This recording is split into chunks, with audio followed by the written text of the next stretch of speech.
Өмірлік сабақ болатын Құран аятында Алла сендерге бейбітшіліктегі жай барақат тыныш бір елді мысал келтірді. Оған әр тараптан мол ризық келуші еді. Ақырында Алланың нығметіне қарсы келді. Яғни тұрақтылық пен рыздық нығметіне, Алланың нығметтеріне күпірлік етті. Сондықтан Алла оларға қылықтарының салдарынан ашаршылық және қауіп қатердің тонын кидіріп, жапа тарттырды делінген. Хасан аль-Басри Алла қалағанша бір игіліктерге бөлейді. Егер соған шүкірлік етпесе, оны азаппен алмастырып қояды деген.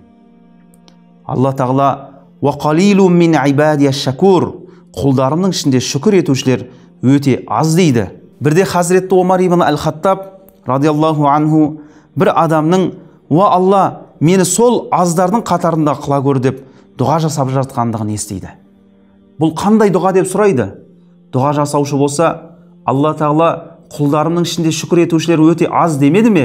Мен сол аз ғана шүкір етушілердің қатарында болғым келеді деп жауап береді. Сонда Хазіретті Омардан басқасы білімді екен дейді.